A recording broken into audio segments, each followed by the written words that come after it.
I took a taxi here in the morning from Seawoods, and the taxi driver, it was an Uber. The taxi driver was a young man, barely 25, 26. And I casually asked him about how long he's been driving. And he said, you know, sir, I'm not actually a taxi driver. I said, then what are you? He said, I'm actually a carpenter. And I said, what are you doing driving a taxi? He said, no, I freelance as a Uber driver every day in the morning from 4 a.m. to 10 a.m. And after 10 o'clock, I'm a carpenter till about 9 o'clock at night. His name was Prem. He was somewhere from remote areas of Jharkhand who had come to Mumbai. And he and a couple of his friends stay in a small room, cook, and then share costs and do this. You know, so Prem has a 17-hour day every day. Okay, and he does multiple things. Okay. Now, I was not surprised because this is how the poor get by across the country. I'm a development economist, and my work takes me through remote corners of the country, and I spend a lot of time with tribal communities, with farmers, with slum dwellers, and what strikes me is the entrepreneurial spirit of the poor. Most poor people are extremely hardworking. Most poor people are extremely entrepreneurial. Most poor people are extremely self-reliant and resilient. But despite having these sterling qualities, they continue to be poor. It's very hard to find your way out of poverty. With, you know, there might be some exceptions, but by and large, poverty seems to be a trap. Economists understand poverty as a trap. Once you're stuck into it, it's very difficult to come out of it. Yeah. If you look at the data carefully, you know, you would expect that if people are so enterprising, poor people are so enterprising, so resilient, so hardworking, then over time, as the economy progresses, we should have fewer and fewer people who are poor. But the data don't support that. Okay, the government of India undertakes a 5-year survey of how many poor people in this country there are. The last official survey we have is 2011-12. Then there was another in 2016-17. And the 2016-17 survey actually showed an increase in rural poverty. Understandably, the survey was withdrawn by the government. The government said it was withdrawing the data because there were some problems with the methodology of the data, where in fact the Indian statistical system is one of the best in the world. And we were never told what the exact problems were, but from whatever data we have, poverty seems to have increased. There is another data set which should worry all of us. You know, recently the Ministry of Family Welfare and Health released the results of a survey called the National Family Health Survey, which looks at health status of people. That data shows some very alarming things. As of now, for the year 2021, 65% of India's kids are anemic. This number has gone up from 56% to 65% in the last 5 years. So as of now, out of every 3 kids, 2 kids in the country are anemic. And 35% of India's kids are stunted. Right? So 1 out of every 3 kids is stunted. Now stunting is something that should worry us because stunting is actually an indicator of chronic long-term malnutrition. So probably a kid who is stunted, it all probably started with his mother being underweight, the kid being born a low-weight baby, and then inadequate nutrition for the first 3 or 4 years of this kid. You know, what happens if people start their lives being stunted? Then their life chances suffer permanently. Stunted kids are more likely to drop out of school. Stunted kids grow up as less productive individuals.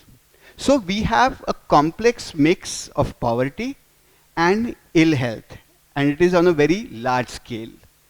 When we are talking about 30% of rural Indians being, you know, below poverty line, we are easily talking about 20 to 30 crore individuals who can't make ends meet.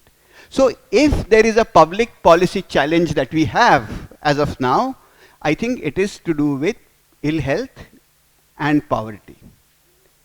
And finding ways to overcome these solutions. I think that should be what should be preoccupying the government's mind. And you would think that because the poor are in the majority, and the poor don't want to be poor, Politicians would do everything to help poor get out of poverty because that would give them the votes of the majority. That's how politics works in a democracy. But somehow it doesn't work that way. And why doesn't it work that way?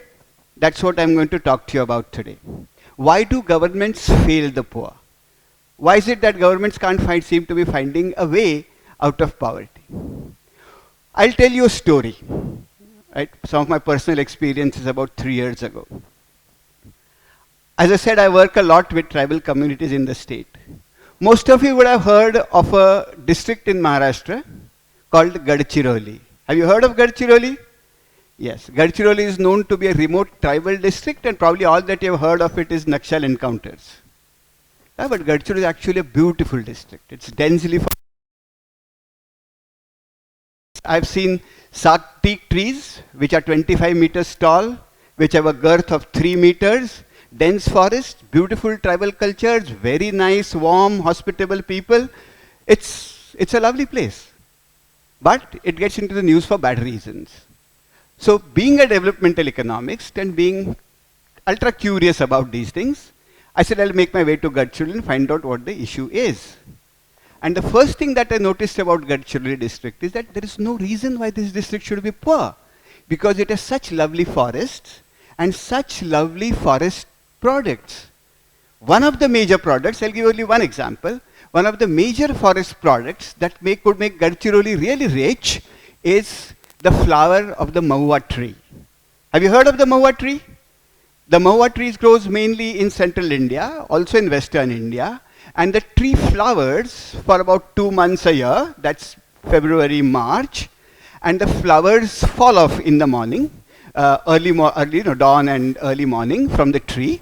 The flowers are everybody knows that we make alcohol out of maua. In India, we make something like 5 crore liters of alcohol from maua. Even that much tequila is also not made in whole of South America, right? So we make a lot of maua. But the maua flower is just not alcohol. It has a huge sugar content, but it also has a higher protein content compared to mangoes, bananas, apples, right? It's got more micronutrients than raisins. So it's actually a very good food supplement. It could be a lovely product to be using in cakes, to be making in jams, to be making in health drinks, generally as something which could replace, food products like raisins in the market. Because raisins, as you know, have to be sprayed a lot. Raisins are contaminated with chemicals, whereas maua, virtually there is no contamination. You don't have to even, plow a field to plant a maua tree. Maua tree is already there. They just fall off. So it is manna from heaven virtually, right? Gadchiroli produces something like 1 lakh metric tons of maua flowers every year, and just 2 tehsils of Gadchiroli district produce 1 lakh metric tons of maua. But not too many people collect it. Why don't too many people collect it? Because they don't get enough prices for it. Okay, there are basically traders from Chhattisgarh who come to Gadchiroli and buy maua from tribals for exchange with some stale fish, for a kilo of salt, for a packet of biscuits. So obviously nobody collects maua flowers.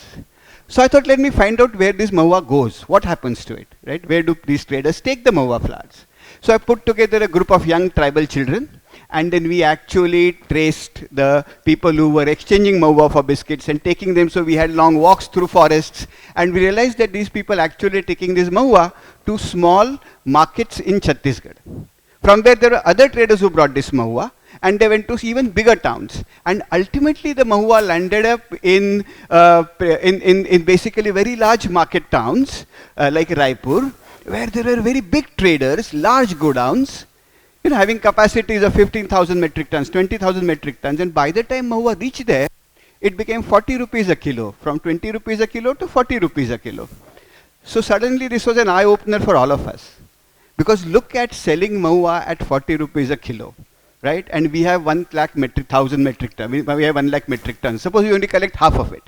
So if Gadchiroli we can collect 50,000 metric tons and sell it at 40 rupees a kilo, we have 200 crore rupees coming into the district within 2 months, and within 2 tehsils. So if you have 40,000 households which are collecting maua, we are talking about 50,000 rupees going to each household, right? So if you have a village about 20 households, we got 10 lakh rupees expenditure coming from that, money coming to that village and money being spent there. So this has the potential of transforming the entire locality, the entire scene, because there will be money coming in, right? And a lot of livelihoods generated. So we thought, why does this not happen? So the question, we obviously, I offered the traders I asked them, why don't you come to Garciroli and buy this mahua from us? You're guys buying it here at 45 rupees a kilo. We'll be happy to sell it to you for 40 rupees a kilo. So the trader said, it's very costly for us to collect mahua from door to door. Somebody collects it for us, we definitely buy it. So I said, wonderful. So we had a meeting with tribal communities and we said, let's collect mahua. We are just selling it here at dirt cheap. And if we sell it at 40 rupees a kilo, this whole system will change. This district will become prosperous. Naxalism will end in no time because nobody will have time to do anything else. There is a department of the government of Maharashtra called the Tribal Development Corporation, which is in charge of all livelihoods and minor forest products to do with tribal communities. And so there was a very progressive managing director of the Tribal Development Corporation who was very impressed by our efforts. So he said, oh, wonderful, you're doing this arbitrage business and tribals will benefit. And so if you need any trucks, we'll be happy to supply trucks to you. We have an office in, we'll be giving you trucks. So we were very happy. And we were waiting, so we had this mahua collected, I think 50 tons of mahua we had collected on an experimental basis. And we were trying to kind of find the right price point. So, the moment prices reach at a high in Chhattisgarh, we are going to transport this to Chhattisgarh with the trucks given by the Tribal Development Corporation. So the day mahua prices reached 45 rupees in Chhattisgarh, I went to Garciroli office and said, your boss has told us they will give us the trucks. So please give us the trucks. The Tribal Development Corporation officer in Gadchiroli said, our boss is a very nice man and his heart bleeds for poor, but we can't give you the trucks. I said, why can't you give us the trucks? He said, because we need what is called a transit permit from the excise department because mahua is an intoxicant, right? And people actually make alcohol out of mahua, and therefore the excise department has actually banned people from collecting mahua. I said, but there is a Forest Rights Act, which is the central government, that mahua flowers actually belong to tribal communities. They said, you settle that with the excise department. So we went to the excise department and said, we want a transit permit because we are tribals and we are entitled under forest laws to convert this. They said, yes, we know there is a Forest Rights Act, so which allows you to gather mahua, but there is a Bombay Prohibition Act which says that you cannot collect mahua and sell mahua, so you can collect mahua only if you are not going to sell it for a commercial purpose, only if you are going to transport it from one point to another. I said, what nonsense, but we want to sell this mahua, we want to make money out of it.